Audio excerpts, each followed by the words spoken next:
प्रिय छात्र नमस्कार। स्वागत है आपके अपने चैनल एजुकेशनल ट्यूटोरियल में। आज हम प्रश्नावली 1.3 का फर्स्ट क्वेश्चन कर रहे हैं, जो कि है सिद्ध कीजिए कि √5 एक अपरिमेय संख्या है। तो सबसे पहले हम लोगों को पता होना चाहिए कि अपरिमेय संख्या क्या होता है। तो अपरिमेय संख्या वह संख्या होता है जो p/q के रूप में नहीं होता है। जैसे √3, √5 और रूट में भी होगा तो उसका वर्ग नहीं निकलेगा, यानी √3 का वर्ग नहीं निकलेगा, √5 का वर्ग नहीं निकलेगा। आएगा भी तो दशमलव में आएगा और उसका दशमलव प्रसार अशांत होगा।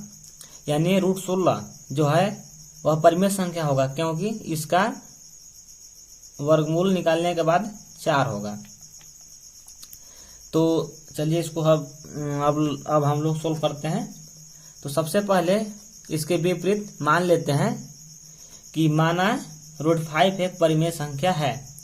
तो अब जानते हैं कि परिमेय संख्या क्या होता है। तो परिमेय संख्या वह संख्या होता है जो p/q के रूप में हो एवं q डॉट बराबर में 0, यानी बटे के रूप में हो और जो q हो वह 0 ना हो।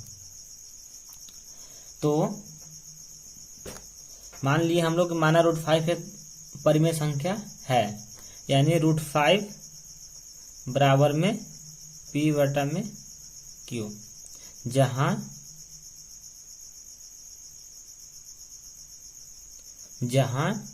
p और q सहअभाज्य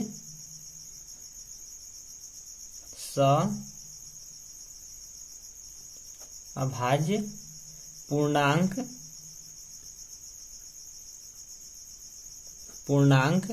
हैं।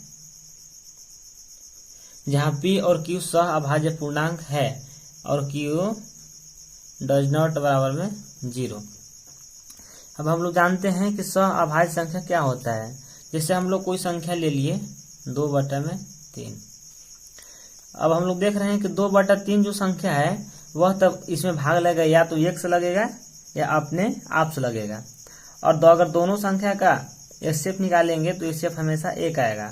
तो वह संख्या जो 1 से और अपने आप से कटे और जिसका एचसीएफ 1 हो वह सहअभाज्य संख्या होता है, यानी को प्राइम नंबर। तो अब हम लोग दोनों तरफ वर्क कर लेते हैं,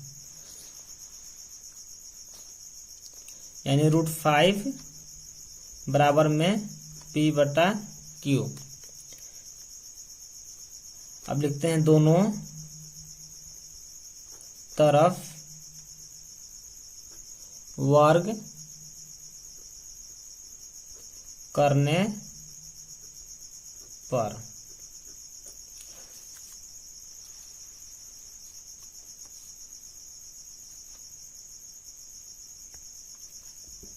यानी √5 के स्क्वायर बराबर में p/q के स्क्वायर। तो √5 के स्क्वायर होगा 5 अब बराबर p²/q², यानी इसको बटा में 1 मान लिए तो 5 की स्क्वायर बराबर में p², यानी q² बराबर में p²/5। अब यहाँ पे होगा कि कोई भी संख्या का वर्ग अगर 5 से विभाजित होगा तो संख्या ही 5 से विभाजित होगा। तो यहाँ पे लिख लेते हैं। जैसे मान लीजिए कि 25, यानी 25 लेंगे तो अगर किसी संख्या का वर्ग अगर 25 स्क्वायर हो गया तो अगर 5 से विभाजित होगा तो वह संख्या यानी 5 × 5, क्योंकि 25 कैसे होगा 5 की स्क्वायर होगा, यानी 5 × 5 होगा तो वह संख्या 5 से विभाजित होगा। तो यहाँ पे लिख लेते हैं कि यहाँ p² 5 से विभाजित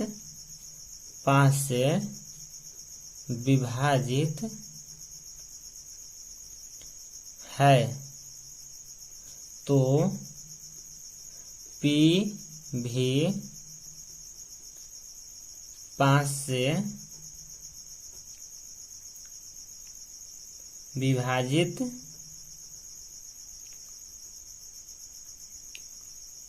होगा, विभाजित होगा, तब P का एक गुणनखंड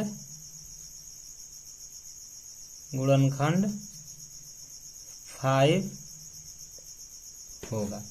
अब गुणनखंड वो होता है जिससे हम लोग 5 के पहाड़ा अगर लिखेंगे तो 5 5 दूनी 10, 5 3 15, यानी सब में 5 5 कॉमन है, तो गुणनखंड होगा। यानी P बराबर में 5 गुने कोई भी संख्या, जिसे ABCD कुछ भी मान लेते हैं तो हम यहाँ पे ये मान लेते हैं, यानी कोई भी संख्या आएगा तो वह उसका 5 उसमें कॉमन होगा। यानी जैसे 25 हम लोग लिख लिए तो 25 को हम लोग 5 गुने 5 लिख सकते हैं ना। 30 लिखेंगे तो 5 गुने 6 लिखेंगे, यानी 5 तो कॉमन ही होगा। यानी M जैसे 5 हो गया, 6 हो गया, कोई भी संख्या ले लेते हैं लेकिन 5 उसमें कॉमन होगा ही होगा। तो इसको समीकरण 1 मान लेते हैं। तो यहाँ पे लिखते हैं, तो यहाँ पे P का मान आया है 5M और समीकरण 1 जिसको मानते हो तो 5Q² बराबर में P²। तो अब P का मान समीकरण 1 में पुट कर देते हैं, यानी P का मान समीकरण 1 में रखने पर, अब समीकरण 1 में रखेंगे P का मान 5M यानी 5Q² बराबर में 5M के स्क्वायर, यानी 5Q² बराबर में 25M²। तो यहाँ Q² बटा में 5 बराबर में Q² बटा में 5 बराबर में M², क्योंकि यहाँ 5 से 25 कट जाएगा तो होगा 5, यानी Q² बटा में 5 बराबर में M²। तो यहाँ भी वही स्थिति आ गया, यानी Q² किसी संख्या का स्क्वायर अगर होगा तो वह 5, अगर स्क्वायर अगर 5 से विभाजित होगा तो वह संख्या ही 5 से विभाजित होगा। तो इसी तरीके से यहाँ भी लिख लेते हैं हम लोग कि यहाँ Q² 5 से विभाजित है, तब Q भी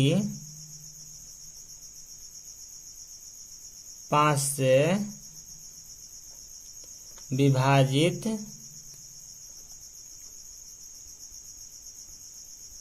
से विभाजित होगा।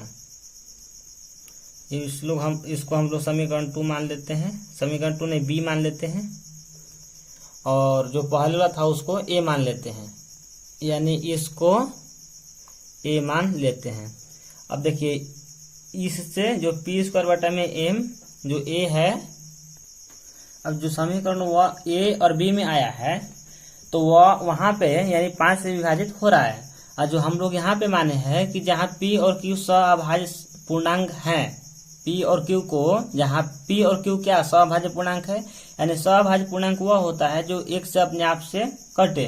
तो यहाँ तो हम लोगों का ये माना गलत हो गया, तो वहां पे लिख देंगे, तो यहाँ पे इस तरीका से लिख देंगे कि समीकरण A और B से स्पष्ट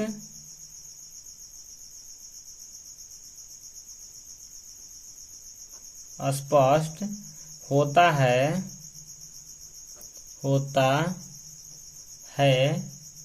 कि P बटा Q एक परिमेय संख्या, P बटा Q एक परिमेय संख्या नहीं है, तब √5 एक अपरिमेय संख्या है। तो हम लोग को यहाँ पे एक क्वेश्चन सोल्व हो गया। इसका हम लोगों का क्या हो गया, आंसर आ गया। तो अगर वीडियो अच्छा लगे तो लाइक करें एवं चैनल को सब्सक्राइब करें एवं शेयर करना ना भूलें। धन्यवाद।